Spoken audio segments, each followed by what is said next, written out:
and basketball analysis with over 70 years combined experience.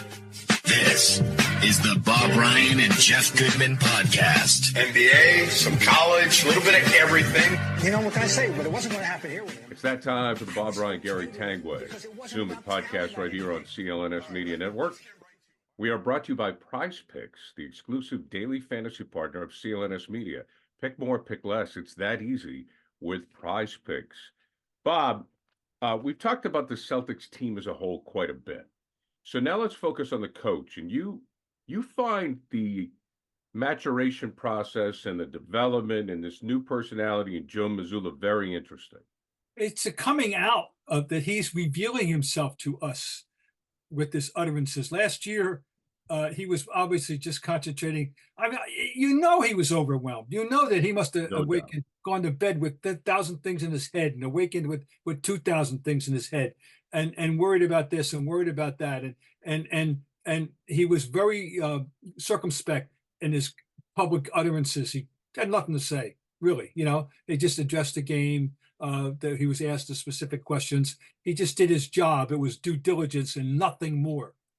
What we're seeing is a lot of stuff running around that guy's head, and it's coming out in sequences. And the most interesting one this week, I thought, was when he was, among other things, talking about what the rebound issue is and why they've had some trouble occasionally with offensive rebounding, and talking about this and that.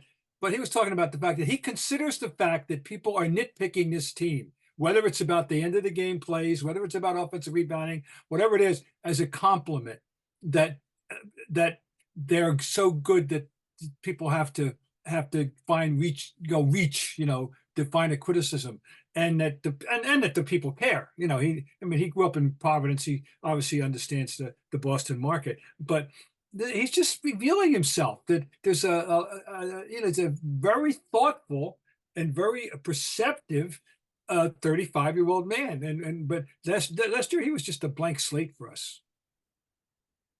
You're right. And as you said, understandably so. And I think this year he knows his team and he knows who he has to be for his team. Because in my opinion, the quality of a great coach is what they are to benefit the team. And I think that can change year to year. Yes. He seems to be prepared to take any criticism for his guys. He's going to be very supportive of his guys. And he obviously is not going to panic at all. I mean, that's just, and now what happens behind closed doors, I don't know. We don't know, and the dynamics between he and Brad, we have no idea how that works. Other than that, we know that Brad has faith in him. He wouldn't have named him a coach, and hand him the keys to the Ferrari, which he did.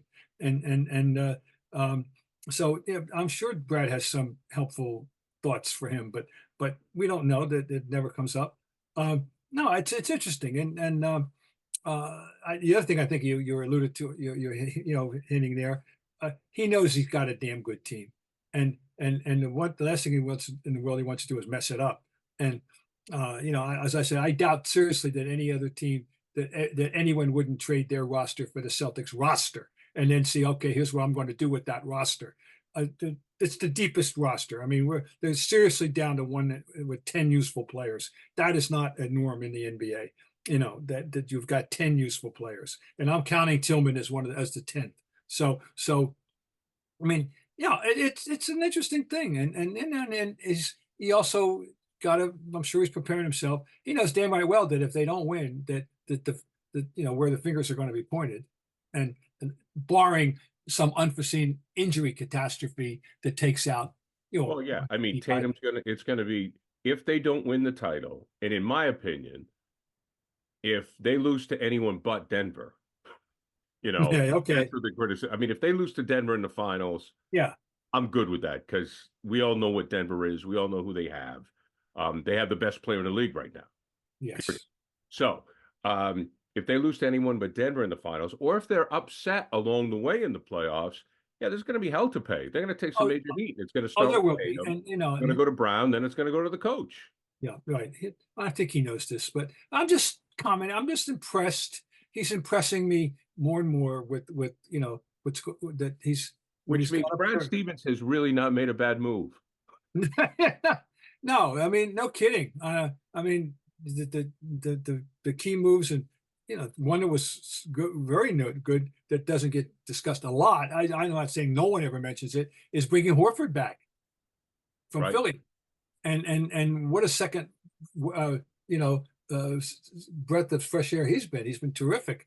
He's everything you'd ask of him.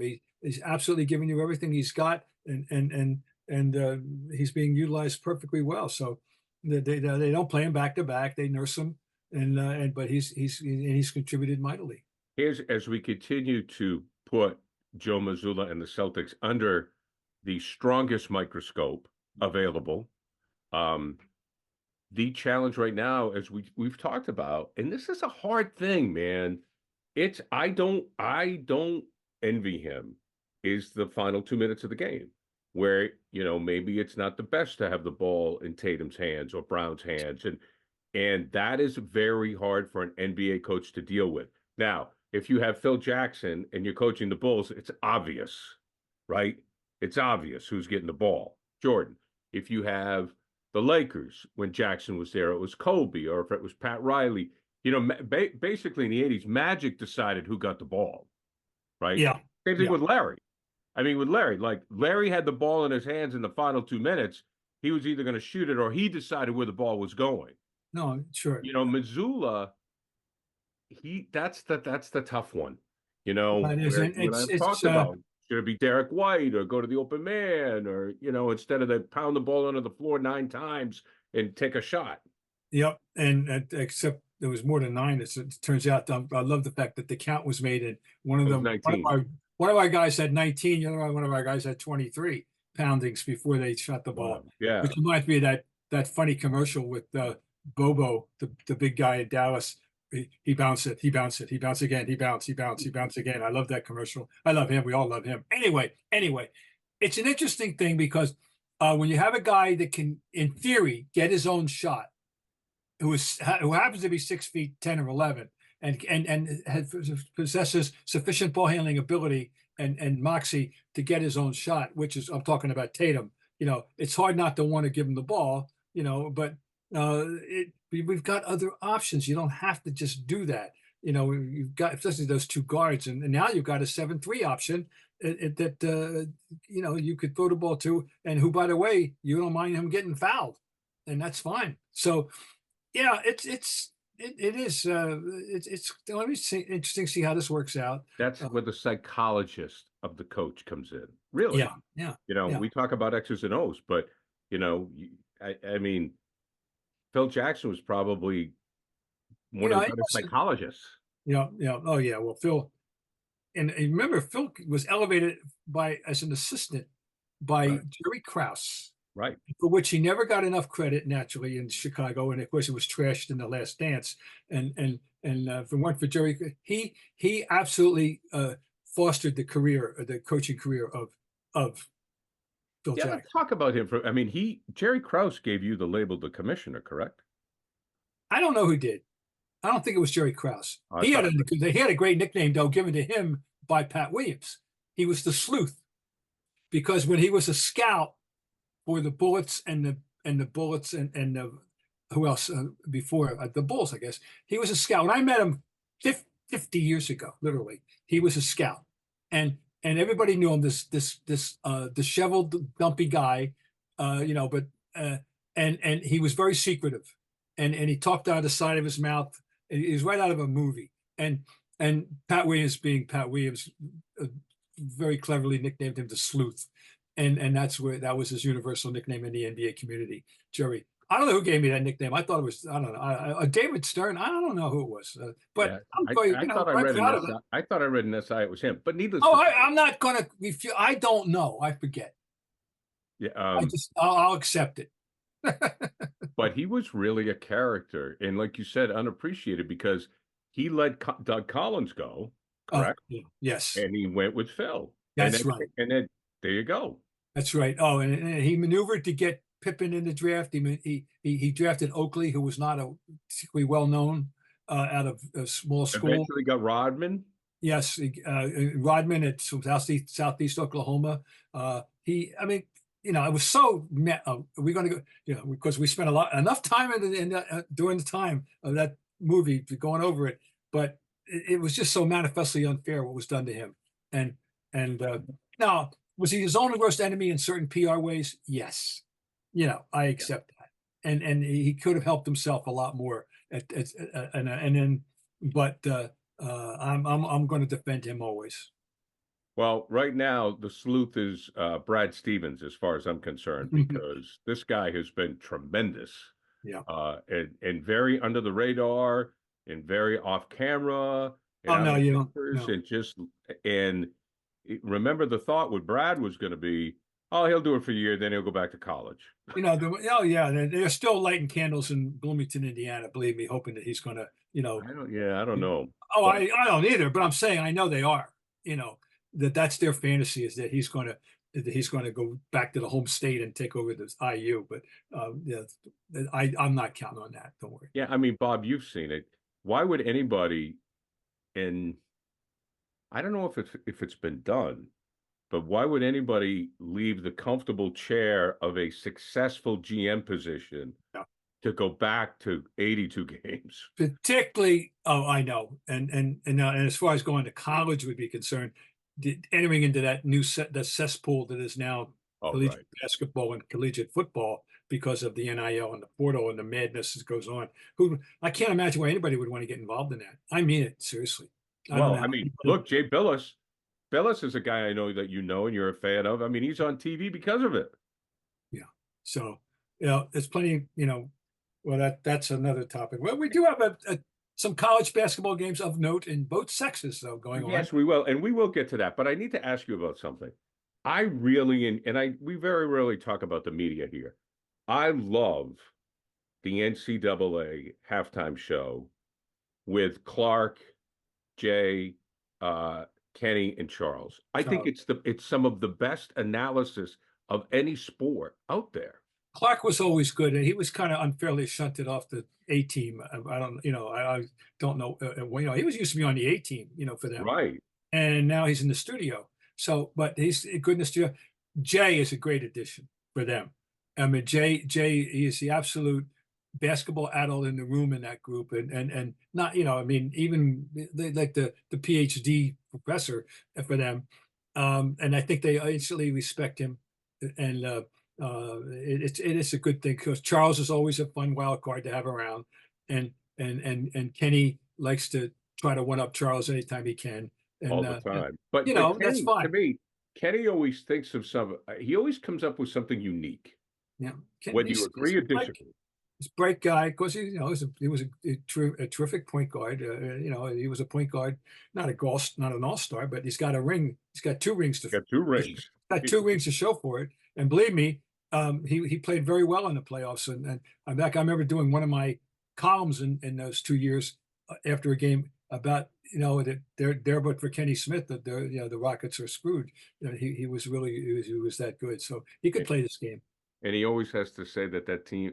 He can't say the name Duke. He says that team in Raleigh. PrizePicks is America's #1 fantasy sports app with more than 3 million members. It is the easiest and most exciting way to get on the action while you watch your favorite sports and players. You just pick more or less on 2 or more player stats and watch the winnings roll in. PrizePicks is so easy to play. I can make my Celtic picks and make my entry in less than 60 seconds. Quick withdrawals and easy gameplay and an enormous selection of players and stat types are what makes PrizePicks the #1 fantasy sports app. Celtics and NBA fans, you can get in on PrizePicks in 30 states across the country, including California, Texas, and Georgia.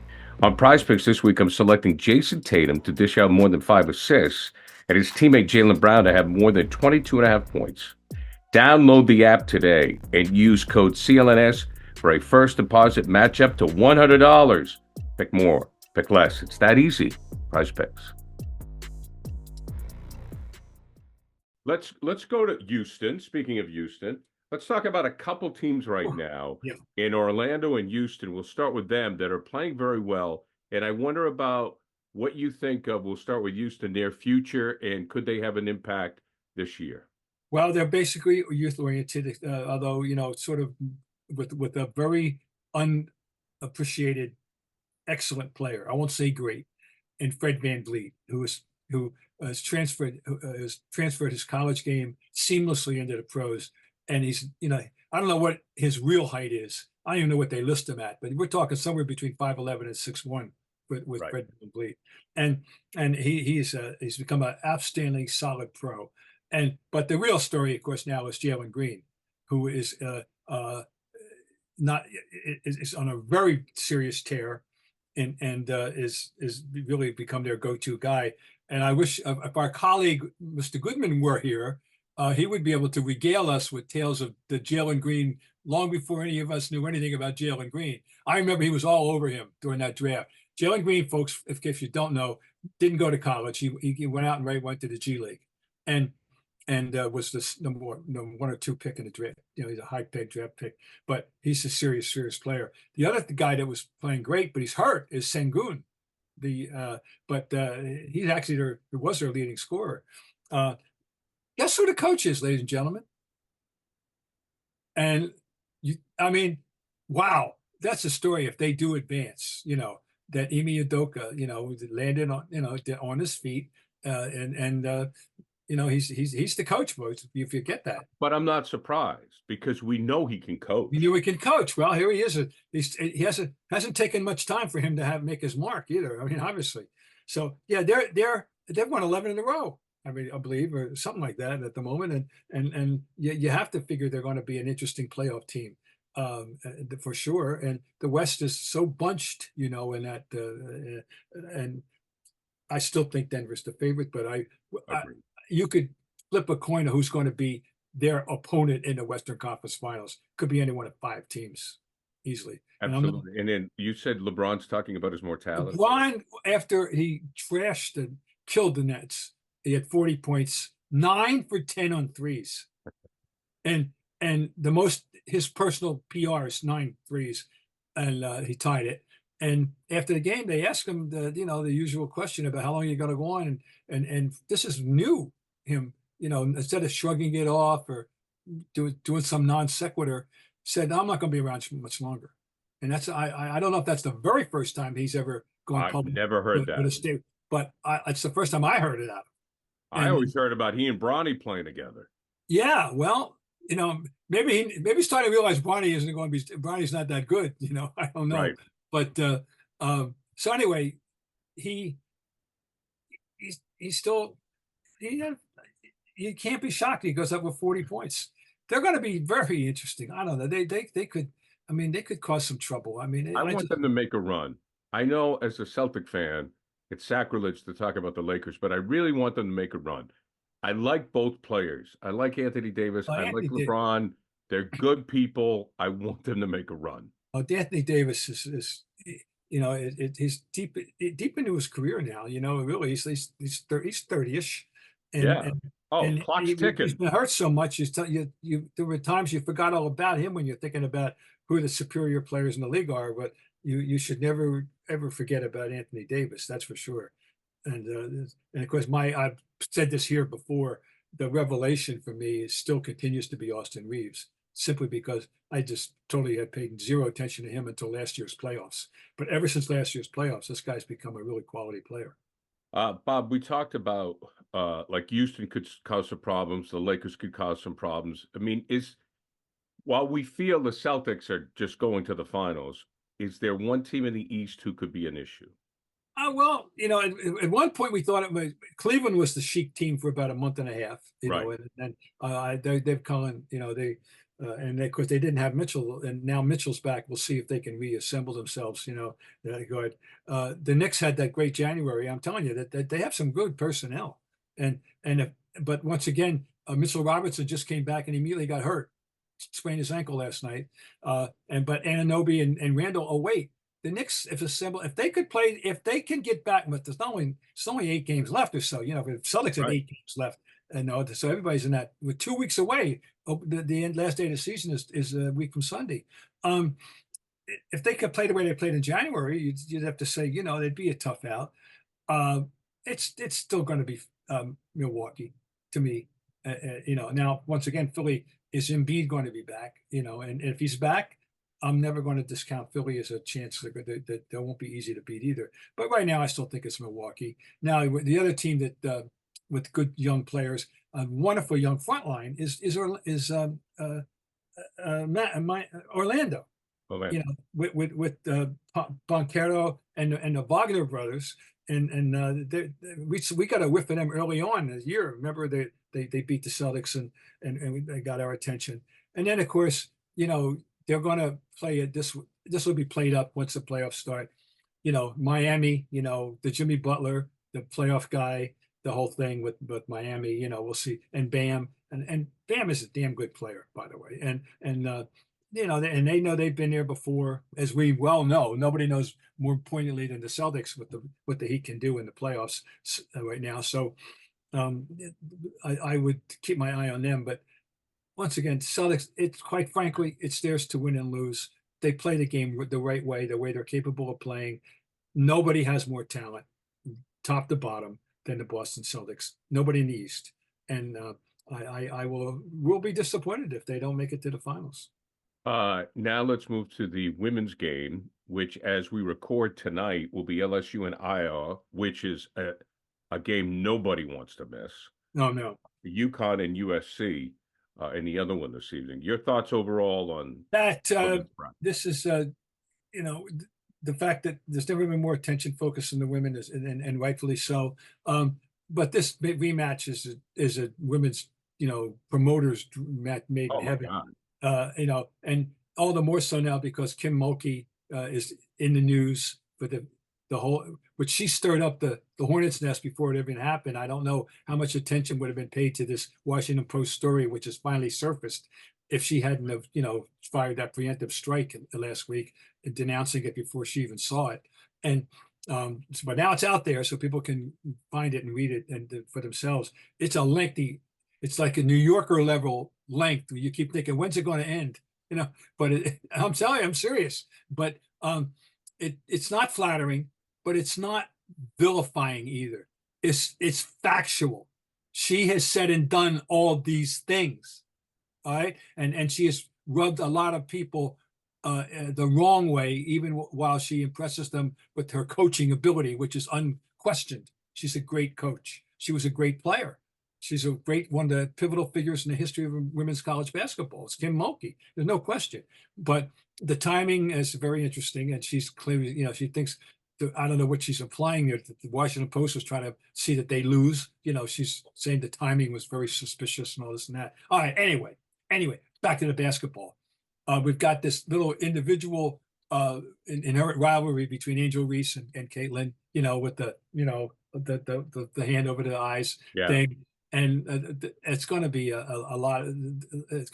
You'd love to be there. I can imagine the tension is going to be in that building, and it's going to be a lot of fun to watch. Now, technically speaking, Iowa is really not playing all that well, and they've survived despite they struggled for a while against Holy Cross, and then the last game, amazingly, they win, and only Caitlin hit a three. No other player hit a three. Now that's not, I don't think that happens again. They're not going to beat LSU. No, they're not going to win. They're not going to win. I'm thinking LSU is going to win this game anyway.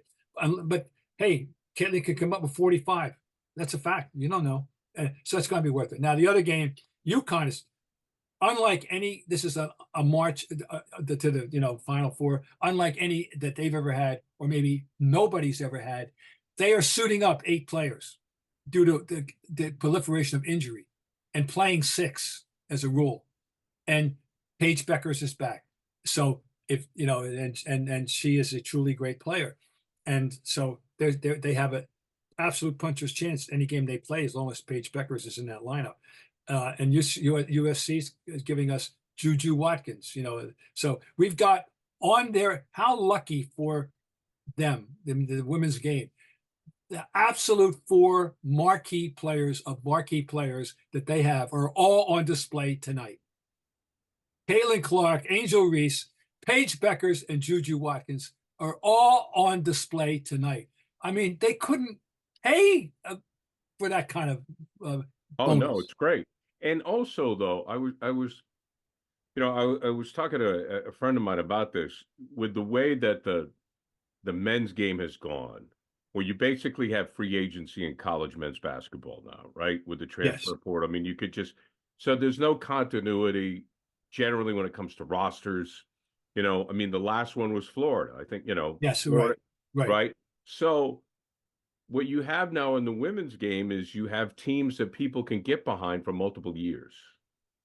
And that works for fans. It may not last either, by the way. You don't think, there's no reason why it can't, their game can't evolve into that on their level, with people running all over the place the way they do in the men's game. But right now. But also, though, I mean, and maybe this will change, I don't, with the men's game, a lot of guys leave after 1 year because they want to go for the money.